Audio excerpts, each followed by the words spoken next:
আসসালামু আলাইকুম। Barcelona versus Mallorca, 40 shoot 13 shot on targets, যেখানে আপনি দেখতে পারবেন যে বার্সেলোনা তাদের ফার্স্ট হাফে 24টা শুট নিছে, যেখানে 4টা ছিল অন টার্গেট, এবং সেকেন্ড হাফে নেমে তারা 16টা শুট নিছে, যেখানে 9টা ছিল অন টার্গেট। অর্থাৎ টোটালি ম্যাচটাতে আপনি দেখতে পারবেন যে মায়োরকার এগেইনস্টে টোটালি 40টা শুট নিয়ে 13টা শট অন টার্গেটে রাখছে, যেটা বিগত 15 বছরে কেউ করতে পারে নাই। বিগত 15 বছর ধরে এমন রেকর্ড কেউ করতে পারে নাই যে রেকর্ডটা করছে বার্সেলোনা, যারা কিনা একটা ম্যাচে লা লিগার 40টা শুট নিছে।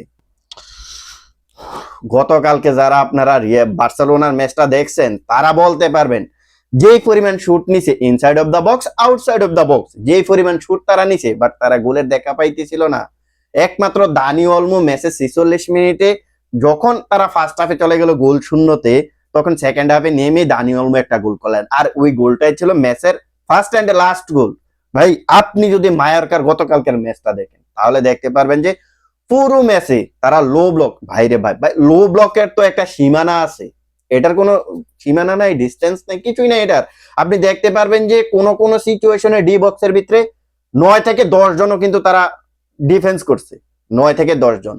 আমি তো সম্পূর্ণ ম্যাচটা দেখছি, সম্পূর্ণ ম্যাচটা দেখছি বলতে ভুল হবে, ম্যাচের 7-8 মিনিট পর্যন্ত আমি দেখতে পারি নাই, যেটা সত্যি কথা। তারপর আমি যতক্ষণ পর্যন্ত ম্যাচটা দেখছি, অপোনেন্ট ভাই 10 জন নিয়ে তারা ডিফেন্স করতেছে। মানে এমন একটা সিচুয়েশন আপনি দেখাইতে পারবেন না যে মুহূর্তে তাদের ডি বক্সের ভিতরে 6 থেকে 7 জন প্লেয়ার নাই। মানে তারা যদি কাউন্টার অ্যাটাকেও ওঠে, তারপরেও তাদের ডি বক্সের আশেপাশে দেখতে পারবেন যে 7 থেকে 8 জন প্লেয়ার। অর্থাৎ আমরা যেটা বুঝতে পেরেছি সেটা হচ্ছে মায়োরকা এনিওয়ে তারা ম্যাচটা অন্তত পক্ষে ড্র করতে চেয়েছিল, বাট সেই কাজটা তারা করতে পারে নাই। সেই পথেই কিন্তু তারা হাঁটতেছিল, বাট সেই কাজটা করতে পারে নাই। রিজনটা কি? রিজনটা হচ্ছে বার্সেলোনার মিডফিল্ড এবং বার্সেলোনার ফাইনাল থার্ড। হ্যাঁ, এই ম্যাচটাতে আমরা দেখছি যে বার্সেলোনার ফাইনাল থার্ডে লামিনে ইয়ামাল ভাই যেই বড় একটা বিগ চান্স, গোল্ডেন চান্স বললে ভুল হবে, ডায়মন্ড চান্স মিস করছে। 1 ভার্সেস 1 ম্যাচের সম্ভবত কত 60 মিনিট প্লাস, আমি আমার মনে আসতেছে না সঠিক টাইমটা। আমি দেখছি যে ভাই বার্সেলোনার যে লামিনে ইয়ামাল, সে অপোনেন্টের গোলকিপার লিও লিও রোমান, তার এগেইনস্টে গোল করতে পারে না 1-1 সিচুয়েশনে। ভাই আসলে এই জায়গায় আমি লামিনে ইয়ামালের যে জিনিসটা দেখলাম, ডিসিশন মেকিং এ ভুগতেছিল। এই জায়গায় তার যে ডিসিশন মেকিং কিংবা তার যে স্কিলটা আরো একটু হাই লেভেলের হওয়া উচিত ছিল। তিনি যেই মাপের ফুটবলার, সেই হিসেবে এখান থেকে আমাদের এক্সপেকটেশন ছিল যে এটা গোল। মানে আমি একজন রিয়াল মাদ্রিদ ফ্যান বলে এটা বলতেছিলাম, আমি একজন রিয়াল মাদ্রিদ ফ্যান, কিন্তু আপনি বার্সেলোনার ফ্যান হিসেবে আপনি তো এটা এক্সপেক্ট করতেই পারেন যে লামিনে ইয়ামাল যখন ওই সিচুয়েশনে বলটা পেল, 100-100 গোল। কারণ তার ড্রিবল ভালো, তার ডিসিশন মেকিং ভালো, সবকিছুতে তিনি এখন এই মুহূর্তে বেশ ভালো একটা শেপে আছেন। বাট এমন সিচুয়েশনে এসেছে ওই যে লিও রহমান, ভাই লিও হইলে কি আটকে যেতে হবে? ভাই এটা লিও রহমান, এটা লিওনেল মেসি না। ওই জায়গায় কেন আটকে যাবে তুমি? ওই জায়গায় আটকে গেছে লামিনে ইয়ামাল। আচ্ছা যাই হোক, এই ম্যাচটাতে আমরা দেখছি যে লামিনে ইয়ামাল 10-10টা শুট নিছে, যেটা ম্যাচের সর্বোচ্চ। হ্যাঁ, লামিনে ইয়ামাল হয়তো বা এই ম্যাচটাতে গোল করতে পারে নাই, অনেকগুলা চান্স ক্রিয়েট করে দিছে, বাট সেই চান্স থেকে আমি কয়েকটা সিনারি দেখলাম যে ফেরান তোরেস ওই জায়গায় ভালো কিছু করতে পারে নাই, আনসু ফাতি ওই জায়গায় ভালো করতে পারে নাই। আনসু ফাতি ভাই, মানে এই প্লেয়ারটাকে দীর্ঘ অনেক দিন পরে বার্সেলোনার স্টার্টিং 11-এ দেখলাম। রিজনটা কি? রিজনটা হচ্ছে এই জায়গায় রাফিনাকে রেস্ট দেওয়া হয়েছে, যার কারণে আনসু ফাতি এখানে খেলার সুযোগ পেয়েছে। এখন আপনি যদি বার্সেলোনার লাইন আপটা দেখেন তাহলে দেখতে পারবেন যে এই জায়গায় অনেক অনেক নতুন নতুন প্লেয়ার দেখতে পেয়েছেন। নতুন প্লেয়ার বলতে আই মিন যারা সাইড বেঞ্চে মোটামুটি বসে থাকে, স্টার্টিং 11-এ আসতে পারে না, যারা সাবস্টিটিউট হিসেবে নামে অধিকাংশ, ওই প্লেয়ার গুলাকে নিয়ে কিন্তু এই জায়গায় বার্সেলোনা খেলেছে। যেখানে আপনি দেখতে পারবেন রাইট ব্যাকে এরিক গার্সিয়া, ভাই একজন ডিফেন্ডার, একজন সেন্টার ব্যাক, এবং যিনি কিনা মাঝে মাঝে হোল্ডিং মিডফিল্ডার হিসেবে খেলে, তারে আপনি রাইট ব্যাকে খেলাই দিলেন। ভাই খেলাই দিছেন, মানে এইখানে খান্ত হয় নাই সে, তারে ওইখানে খেলাইছেন, সে একটা অ্যাসিস্ট করছে। ম্যাচের যেখানে আমরা দেখছি যে ফার্স্ট হাফে বার্সেলোনা একের পর এক শুট নিতেছে, বাট ওই শুট থেকে কোনো গোল আসতেছে না। ওই মোমেন্টে বার্সেলোনা যখন সেকেন্ড হাফে খেলতে নামলো, তখন নেমেই এই জায়গায় এরিক গার্সিয়ার অ্যাসিস্ট থেকে দানি অলমো আউটস্ট্যান্ডিং ভাই যে গোলটা করছে। এমন সিচুয়েশন যে গোলটা করছে, ওই সিচুয়েশনে দেখতে পারবেন যে 6 থেকে 7 জন প্লেয়ার মোটামুটি ডি বক্সের ভিতরে আছে, তার সামনেও আছে 4-5 জন প্লেয়ার, বাট এদেরকে বিট করে দিয়ে বাম পায়ে যে শুটটা নিছে আপনার বাক হয়ে যে শুটটা গোল পোস্টে ঢুকে গেছে, এটার জন্য তাকে তো অবশ্যই আপনারা যারা বার্সেলোনার ফ্যান আছেন তাকে তো অবশ্যই বাহবা দিবেন।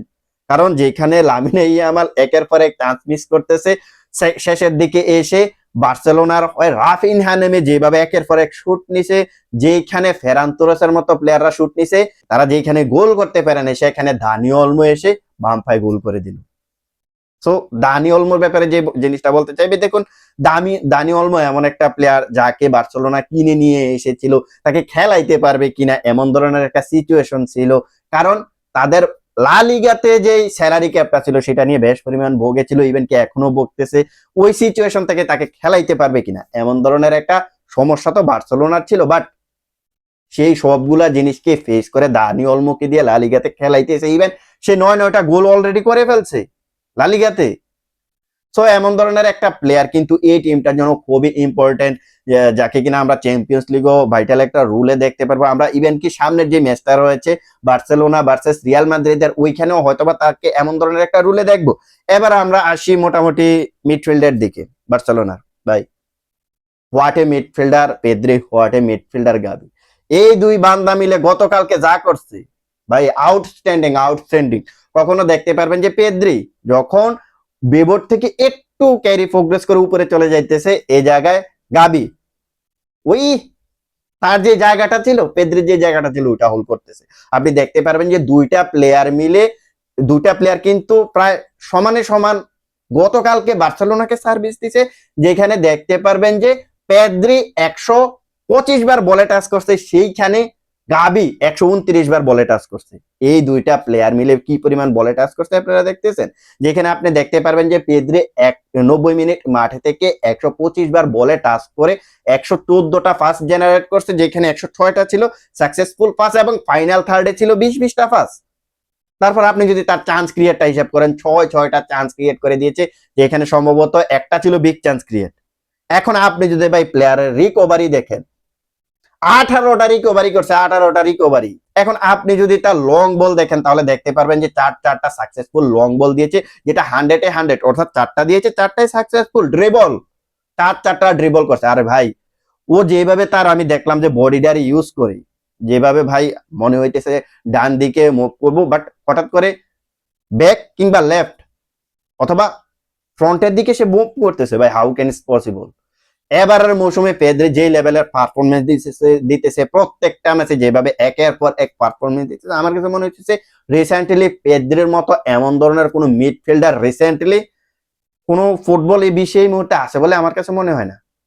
আপনারা অনেকে এই জায়গায় জোট বেলিংহামের নাম বলতে পারবেন। ভাই জোট বেলিংহাম অ্যাটাকিং মিডফিল্ডার, বাট এইখানে পেদ্রি সে হচ্ছে হোল্ডিং মিডফিল্ডার কিংবা সেন্টার মিডফিল্ডারের মতো খেলতেছে। সো এমন ধরনের একটা প্লেয়ার এই মুহূর্তে শুধু বার্সেলোনাতে না, পুরো ইউরোপিয়ান ফুটবলে, ইভেন পুরো ফুটবল বিশ্বে আমার কাছে মনে হয় না যে পেদ্রির মতো এমন একটা মিডফিল্ডার পাবেন আপনি এই মুহূর্তে। পারফরমেন্সের বিবেচনা করে আমার কাছে মনে হয় না যে আপনি পাবেন।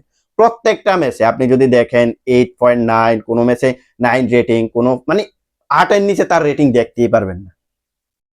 এমন ধরনের একটা মিডফিল্ডার এখন বার্সেলোনার হাতে আছে। শুধু ভাই পেদ্রির হইলে তো চলতো। গাবি ভাই ये वो दूध देने वाला गाभी नहीं है, ये साला पक्का चीज है ভাই। এটা যেই মাল, গতকালকের ম্যাচটা যারা দেখছেন দেখতে পারবেন যে এই ম্যাচটাতে 90 মিনিট মাঠে থেকে 129 বার বলে টাচ করছে, যেটা ম্যাচের সর্বোচ্চ। এবং তিনি যে পাসগুলা জেনারেট করছে ওইখান থেকে তিনি 90 মিনিট মাঠে থেকে 113টা পাস জেনারেট করছে, যেখানে 109টায় ছিল সাকসেসফুল। অর্থাৎ আপনি যদি তার সাকসেসফুল রেশিওটা দেখেন তাহলে দেখতে পারবেন যে 96%। সে ভাই যে পরিমাণ এই ম্যাচটাতে ইন্টেন্সিভ দেখাইছে, যেভাবে পেদ্রি এবং গাবিকে এই দুইটা মিডফিল্ডারকে একসাথে খেলালে আমরা যেই লেভেলের পারফরমেন্স এই দুইটা প্লেয়ারের কাছ থেকে পাই, আমার কাছে মনে হয় যে রিসেন্টলি বার্সেলোনার মতো মিডফিল্ডে যদি এই দুইটা প্লেয়ার একসাথে স্টার্ট করে, আমার কাছে মনে হয় না যে বার্সেলোনার মতো মিডফিল্ডার রিসেন্টলি কোনো টিমের কাছে আছে। বড় বড় টিম আপনি রিয়াল মাদ্রিদ, লিভারপুল, আপনি বায়ার্ন মিউনিক, ম্যানচেস্টার সিটি, এদের কাছে আমার কাছে মনে হয় না যে এমন ধরনের মিডফিল্ডার আছে। এই দুই মিডফিল্ডার মিলে যেভাবে ম্যাচটাকে কন্ট্রোল করলো, যেভাবে টেম্পোটা কন্ট্রোল করলো, আউটস্ট্যান্ডিং। এই জায়গায় পেদ্রি যেভাবে চান্স ক্রিয়েট তো এটা হচ্ছে বার্সেলোনার মিডফিল্ডার হিসাবে। এবার আমরা একটু ফাইনাল থার্ডের দিকে আসি। দেখুন ফাইনাল থার্ডে লামিনে ইয়ামালের কথাতে একটু আগেই বললাম, 10-10টা শুট নিছে। এই ম্যাচটাতে তিনি বিগ চান্স মিস করছেন, বিগ চান্স বলতে ডায়মন্ড চান্স মিস করছেন। আনসু ফাতির বেলা যেটা বলতে চাই সেটা হচ্ছে আনসু ফাতি এই ম্যাচটাতে আরো ভালো করতে পারতো। অনেকদিন পরে স্টার্টিং 11-এ জায়গা পেয়েছেন, অন্তত পক্ষে একটা গোল তার করা উচিত ছিল, যদিও অপোনেন্টের লো ব্লকের কারণে এই জায়গায় শুধু আনসু ফাতি না, কেউ সুবিধা করতে পারে নাই। সো পরবর্তীতে আমরা দেখছি যে রাফিনহা ম্যাচটাতে নামছে, নামার পরে এই জায়গায় আমরা দেখছি যে মোটামুটি রাফিনহাও তার ক্লাসটা দেখাইছে। সবকিছু মিলিয়ে এই ম্যাচটাতে বার্সেলোনা যেটা খেলছে সেটা হচ্ছে ফুটবল, এবং মায়ার্কা যেটা খেলছে সেটা হচ্ছে জঘন্য ফুটবল। এখন জঘন্য ফুটবল কেন বলছি জানেন ভাই? খেলতে কেন কেন আইছো? 10 জন নিয়ে যদি ডিফেন্সই করতে হয় তোমাদের, তাহলে খেলতে কেন আইছো? কি লাভ হলো 10 জন নিয়ে তোমরা ডিফেন্স করে? ফার্স্ট ম্যাচটা আটকাইতে পারো নাই। তোমরা বার্সেলোনারে মনে করছো 10 জন 11 জন 12 জন নিয়ে আটকাই দিবা ডিফেন্সে? পারবা না, আমার কাছে মনে হয় না। এমন ধরনের টিমকে আটকানো খুবই পসিবল। হ্যাঁ, তাদের এগেনস্টে যদি তোমরা গোল করতে চাও তাহলে গোল কনসিড করবা, গোলও করতে পারবা, গোলও কনসিড করবা, কিন্তু তোমরা যে সবকিছু মিলিয়ে যে ম্যাচটা বের করে আনবা বার্সেলোনার কাছ থেকে, এমন ধরনের ক্যাপাবিলিটি আমার কাছে মনে হয় যে মায়োরকার মতো টিমের নাই। তো সবকিছু মিলিয়ে এখন বার্সেলোনার যে সিনারিটা আমরা দেখলাম সেটা হচ্ছে বার্সেলোনা এই ম্যাচটাতে বেশ কিছু ইয়াংস্টারদের স্টার্টিং 11-এ নিয়ে এসেছিল, যেমন ফোর্ড, লেফট ব্যাকে ফোর্ডকে খেলানো হয়েছে। ভাই এই জায়গায় নাম টামো আমি তেমন একটা তার আগে জানতাম না। সম্ভবত লামাসিয়ালার ফুটবলার, সেও মোটামুটি ভালো ধরনের একটা সার্ভিস দিছে। বার্সেলোনার হাতে এখন যে পরিমাণ স্কোয়াড অফ ডেথ আছে, তারা একজনকে বসিয়ে আরেকজনকে খেলাইতে পারে। যেমন আপনি ধরুন এই ম্যাচটাতে ফ্রাঙ্কি ডিয়ংকে বসিয়ে দিয়েছে, গাভিরে খেলাইছে। এরপরে আপনি এরিক জস কুন্ডে বাইরে ভাই, জস কুন্ডে তো প্রায় 104 ম্যাচ পরে সে রেস্ট পাইছে। 104 ম্যাচে 2023 সালের পর থেকে এখনো পর্যন্ত টানা খেলতেছে। 104 ম্যাচ মাঠে ছিলেন তিনি লাগাতার, কোনো ম্যাচে ইনজুরিও পিক করে নাই, কিছু করে নাই। 104 ম্যাচ পরে তিনি রেস্ট পাইছেন, যেখানে এরিক গার্সিয়াকে সাবস্টিটিউট স্টার্টিং 11-এ নিয়ে আসা হয়েছিল। সো তারপরে আপনি রাফিনাকেও কিন্তু দেখতে পারবেন যে রেস্ট দেওয়া হয়েছিল ফার্স্ট হাফে, সেকেন্ড হাফের শেষের দিকে এসে 60 মিনিটের মাথায় মনে হয় নামানো হয়েছিল। তো সবকিছু মিলিয়ে এখন বার্সেলোনার হাতে যে স্কোয়াড অফ ডেথ রয়েছে, এই কারণে কিন্তু এখন বার্সেলোনা প্রায় প্রত্যেকটা প্লেয়ারের কাছ থেকে ভালো ভালো সার্ভিস পাইতেছে। বার্সেলোনা এখন ধীরে ধীরে লা লিগাটা তো এগিয়ে যাইতেছে, লা লিগাও তাদের পক্ষে আসতে চলেছে। চ্যাম্পিয়ন্স লিগের সেই যে সিনারিটা, ওইখানেও আমরা এমন ধরনের সিনারি দেখতে পারবো যে বার্সেলোনা তাদের স্কোয়াড অফ ডেথের কারণে হয়তো বা ইন্টার মিলানের এগেনস্টে জিতে যেতে পারবে ফার্স্ট লিগ সেকেন্ড লিগ। ভাই এখন যে পরিমাণ ফুটবল হইতেছে, বার্সেলোনাকে যে প্রেসারটা নিতে হইতেছে, তারা যেভাবে লিগে, কোপা দেল রের ফাইনাল, যেভাবে চ্যাম্পিয়ন্স লিগে একের পর এক ম্যাচ খেলতেছে, প্লেয়ারদেরকেও তো রেস্ট দরকার। সো সেই রেস্টের জন্য তাদের স্কোয়াড অফ ডেথটা কিন্তু খুবই কুশাল একটা ভূমিকা পালন করতেছে। তো সবকিছু মিলিয়ে এবার মৌসুমে এই বার্সেলোনাকে আটকানো আমার কাছে মনে হয় না যে ইজি। যেমন লা লিগাতেও রিয়াল মাদ্রিদ তাদেরকে মনে হয় না টপকাইতে পারবে, চ্যাম্পিয়ন্স লিগে ইন্টার মিলান আমার কাছে মনে হয় না যে আটকাইতে পারবে। হ্যাঁ, বার্সেলোনার জন্য ম্যাচটা কঠিন হবে, বাট আমার কাছে মনে হয় না ইন্টার মিলানের মতো দল এই মুহূর্তে আটকাইতে পারবে। তাদের গতকালকে যে পারফরমেন্সটা দেখলাম, যে আউটসাইড অফ দা বক্স থেকে শুট, যেভাবে ইনসাইড অফ দা বক্স থেকে শুট নিছে, আউটস্ট্যান্ডিং, এক কথায় আউটস্ট্যান্ডিং। এদেরকে আটকানোর মতো কোনো টিম, ওই ভুলে চলে বরুসিয়া ডর্টমুন্ডের মতো যদি কেউ আটকাই দিতে পারে ভুলে চলে, এছাড়াও আমার কাছে মনে হয় না যে এই টিমটাকে কেউ আটকাইতে পারে।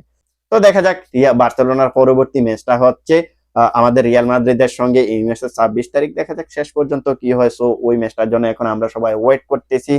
আজ রাত কিন্তু রিয়াল মাদ্রিদের একটা ম্যাচ আছে, এই ম্যাচটা শেষে আবারও আপনাদের সঙ্গে দেখা হবে ইনশাল্লাহ। আজকের ভিডিওটা এখানেই শেষ করতে চাই, দেখা হবে অন্য কোনো এক ভিডিওতে। সে পর্যন্ত ভালো থাকবেন, আল্লাহ।